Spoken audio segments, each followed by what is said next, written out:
Hello everyone, this is part 18 of What If Naruto Was Raised by His Father, and I hope you guys enjoy this video and to like, to subscribe, to share, and check out the playlist, to see more comment down below.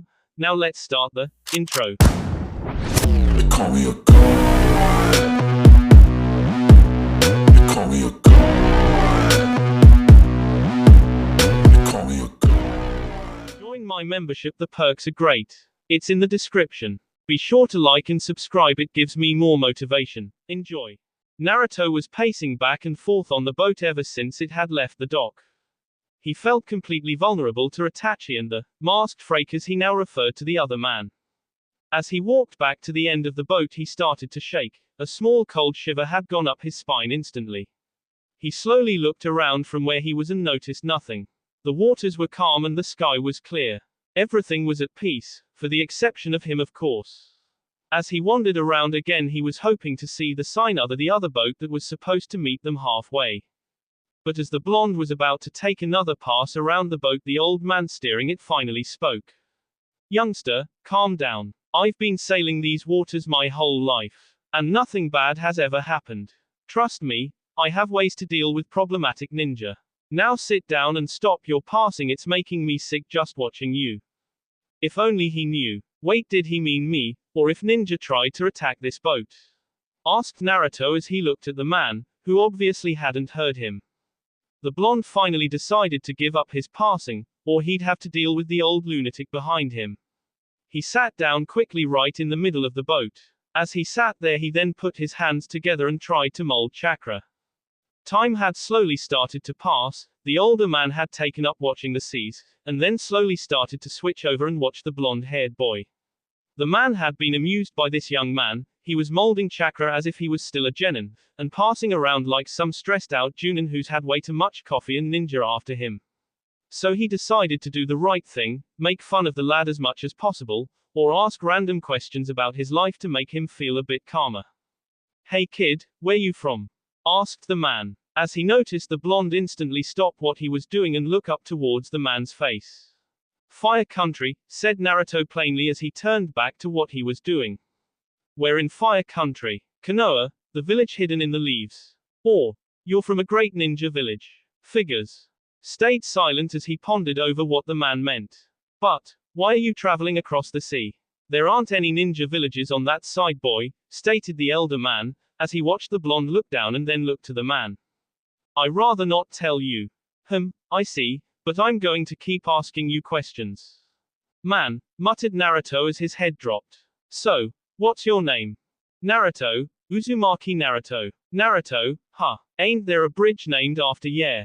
"Yeah. Have you been to the bridge?" "Yes." "Did they name it after you, or another guy?"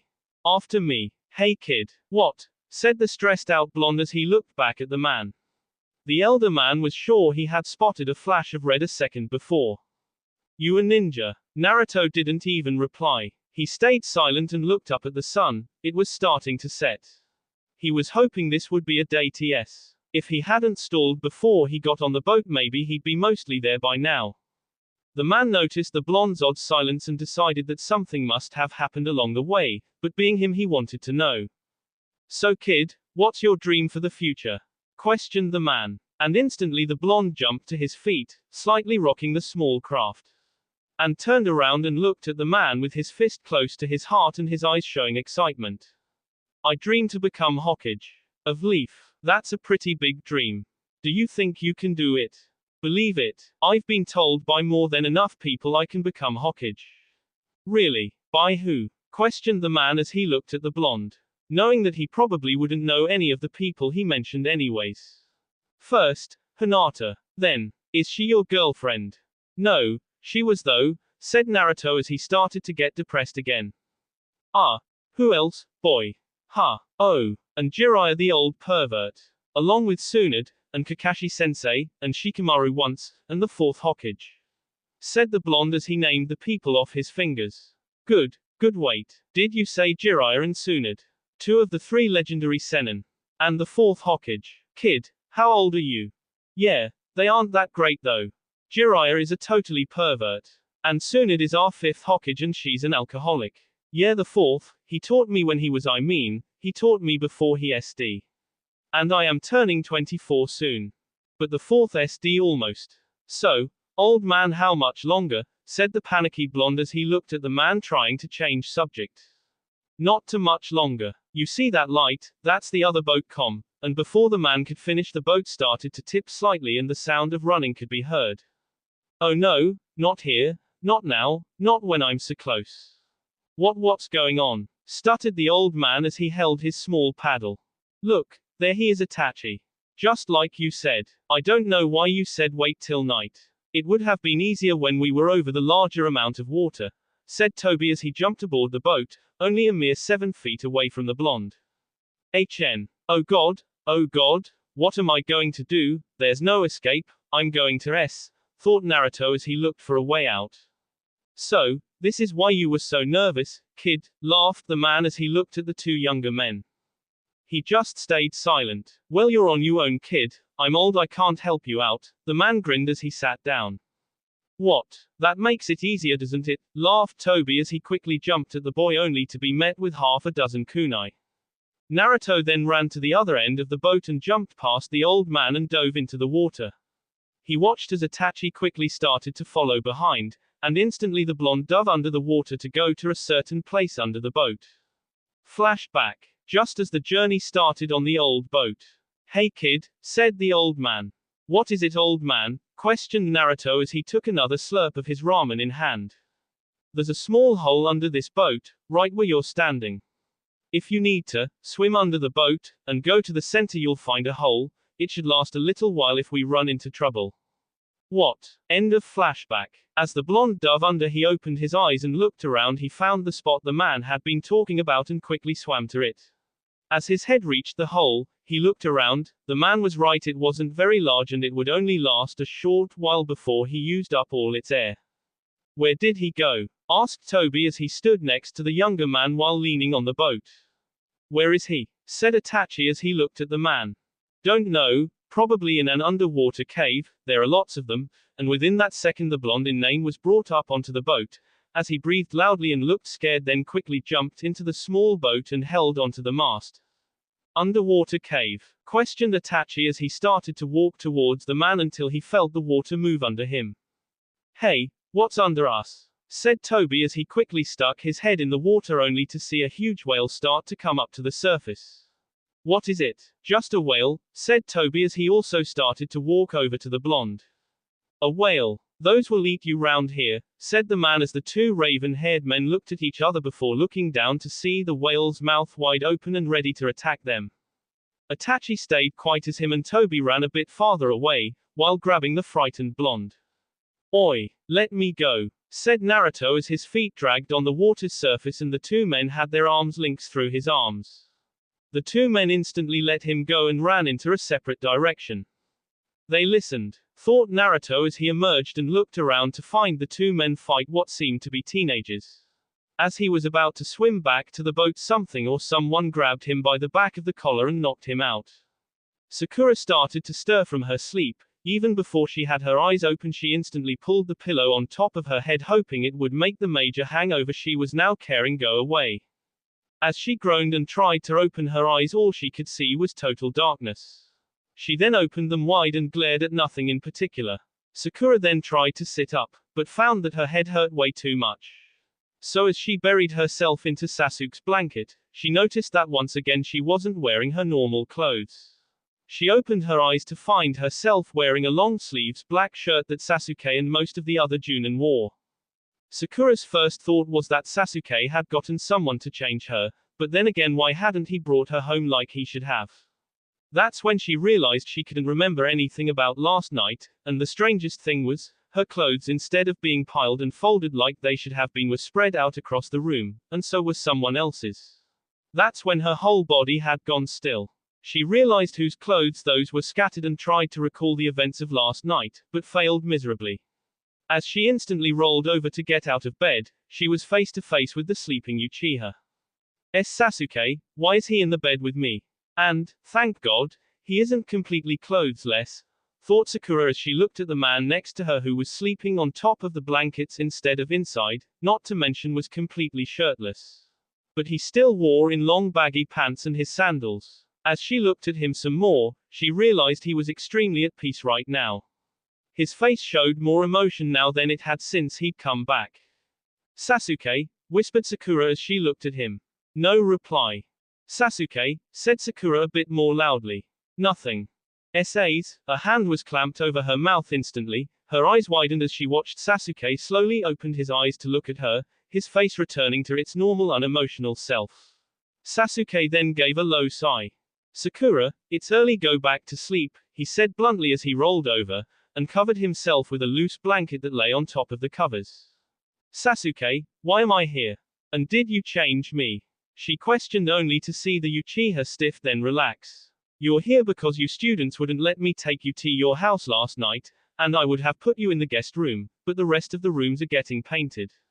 I'd rather not have you high off fumes and drunk off sake at the same time. And I did change you, don't worry, all I did was remove your shirt, and other things. Sakura, just go to sleep. Pervert, she said bluntly as she started to sit up. What did you call me? I won't say it again, you pervert. You just did. Whatever. HN, was his only reply as he silently watched her stand up, then wobble for a second, hold her head and sit back down instantly. Sakura, go back to sleep, said Sasuke instantly as he grabbed her wrist and pulled her down onto the bed, and pinning her under him. Her face had turned bright red by that time. Being Sasuke only gave another sigh and rolled onto his side once more with his back facing her and muttered something under his breath and closed his eyes to get more sleep. You're not letting me go, are you? No, you make too much noise, just shut up and sleep. Ah, so you're not a morning person, huh? Sasuke, smiled Sakura as she propped herself on one elbow and looked at the side of his face. No, I would be if you hadn't kept me up all night. I am never letting you drink sake again, he added as he once more closed his eyes and tried to sleep. That's what Naruto and Kakashi said too. Hey Sasuke. Why didn't you just break into my house like a normal person? Because if I did it my way, you wouldn't have had 3 students in the morning or a front door. Now, let me sleep. She blankly looked at him with an amused smirk played across her face. She never pictured him to be cranky in the mornings. Just as she was about to lay back down, a noise was heard from the outside. Oi, Sasuke-sensei, where are you? Yelled a blonde 16-year-old as he called out for the elder man. Sasuke muttered. He made a move to get up, but saw Sakura walking toward his door instead. He didn't mind, really. It meant he didn't have to get up. Then it hit him. Sakura was only wearing a shirt that barely cut down to her mid-thigh. And to be more precise, it was his shirt nonetheless. Also, he was lying here half-en. If the blonde prodigy saw Sakura open the door and glanced to see Sasuke, he'd never heard the end of it. As Sasuke instantly sat up, Sakura's had gripped the door and slid it open to find Yukio in mid-knock. The blonde's eyes widened for a few moments as he looked at Sakura, who looked lost as to why the blonde was here, and then he glanced behind Sakura's shoulder to see a shirtless Sasuke sitting up in bed with a blanket covering him. Sauske. What did you do to her, you pervert? Yelled the blonde as he grabbed Sakura and pulled her behind him and glared at the taller man. What? Asked Sakura as she looked up at her student, who long past her height. Sensei, what did he do to you? He said clearly and slowly as he shook her slightly. What, oh god, stop shaking, my head can't handle it. No Yukio, Sasuke didn't do anything, Sakura explained, blushing. Are you sure? Because if I did, what would you do? Questioned Sasuke. I'd tell. HN, in that case, I'd just let your little secret slip in return. Sasuke smirked as he looked down at the boy, whose face had paled. What's going? Sakura began to say. Sakura, there's food and coffee in the kitchen. 5th door to the right, said Sasuke as he looked at her. She nodded blankly and left, completely confused. Why, what did you do to her? He questioned again. HN, nothing. I took her here after you brats locked me out and put her to bed. But why in your bed? Because you destroyed half my house last week, and now it's just getting finished. The room's drying from the paint. You rather her of fumes. Better than you looking at her all night.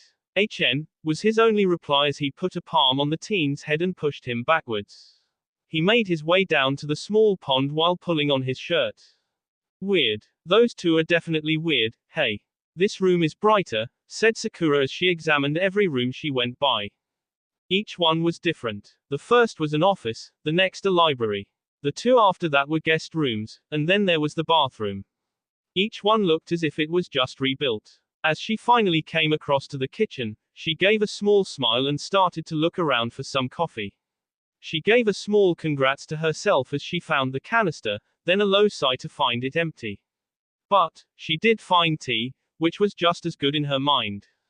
Sensei, look, I got better. It's as large as yours. Chirped Yukio as he smiled proudly. I was able to do it when I was 12. Yeah, but you learned it when you were, like, 8 from what you told me. Sakura sensei. Watch, yelled the teen as he waved to her and watched her sit on the edge of the large outdoor walkway and wave back to him while drinking something. Yukio then took a huge breath and started to form various hand seals. Instantly, a giant fireball appeared over the small pond surface. Sakura's eyes widened at the size of it, but soon after she smiled a true smile, one she hadn't showed him in years. One that truly meant she was proud of the boy. That sound was heard next to her. She looked over to see that Sasuke was standing up beside her and gazing at the blonde. He seems quite proud. He should be, after the years he spent perfecting it. Come now, just because he isn't a prodigy like you doesn't mean you can be mean to him. He did his best. It may have taken a while to perfect it, but either way he did well, smiled the female as she crossed her legs and looked at the blonde, who was jumping up and down like an idiot. I wonder. He glanced at her slightly. What Naruto is doing right. Hey sensei, how come you never talk about Uzumaki Naruto as much as Sakura sensei does? Questioned the blonde as he interrupted Sakura in mid-sentence. There's nothing to tell, he's an idiot. Sasuke, said Sakura sharply. He is. You see, Yukio. Sasuke is still mad at Naruto. For what? Because Naruto had won a battle that should have killed Sasuke, but instead Naruto took most of the damage in order for Sasuke to live as a ninja? Never mind. Sakura then looked down at her tea while getting a glare from the Uchiha. So you mean, there's someone more powerful than Sasuke sensei? Of course there is. There will always be someone stronger, we can't control that. No matter how much we train and work, we will always be weaker than that one person. Because that person will always train and get stronger as well. So, Uzumaki Naruto is like that. He was always stronger than Sasuke sensei. And no matter what, he will never get stronger than him. Naruto is special case, muttered Sasuke as he got a quick glare from his female companion. What do you mean? He didn't mean anything, said Sakura. Sakura sensei. Yes, I've been wondering. I've heard rumors from other villages about Jinchuriki. And I heard that the Kazekage was one. Is that true? And is the rumor true that Leaf possesses one? The two adults both went still as a board. The blonde figured that the rumor had been true. Well, this is no concern of yours, cut in Sasuke. Yes it is. No, it isn't, he repeated. If I am going to be a respected ninja of this village, I should know, shouldn't I? Well, that's true, Yukio. But the thing is, dealing with this matter, it's different. Your generation, even our generation wasn't supposed to know about these things. So please don't ask any more. But sensei, enough. Sasuke glared at the blonde. So it's true. Lord Kazekage was a Jinchuriki. But which one does Leaf have, and who's the lucky, slap? A red hand print was left upon the blonde's face. Sakura looked at the boy with a look of anger playing across her features. People who call other people Jinchuriki are no better than SC on the bottom of our shoes. The people who possess the Biju are some of the unluckiest people in the world. The people who possess those demons are faced with a horrible past of nothing we can ever hope to understand, and sometimes their futures are just as bad. Jinchuriki, as you call them, are treated horribly among villages. They are only thought of as weapons. And sometimes that's how they are raised. People who possess these creatures are hated and fated as nothing more than a demon. It doesn't matter if the people could be the nicest people in the world. The people around them will always look at them as nothing more than the demons than themselves. It doesn't matter if they have emotions or not. I don't ever want you to say Jinchuriki again. Because they aren't classified as some other species, they're people like us too. They never asked for that kind of power, snapped Sakura as she looked down at the boy. She stood up and walked away. He stayed silent. As he felt the small trace of chakra she had used to slap him hard with, he knew right away that that mark was going to be there for hours, scratch that, for days. Sensei, what biju does Leaf have? Kyubi, said Sasuke plainly as he watched the boy's eyes widen. Sensei. Sasuke didn't even glance at him this time. Is the one, I mean, who owns the Kyubi, someone I know?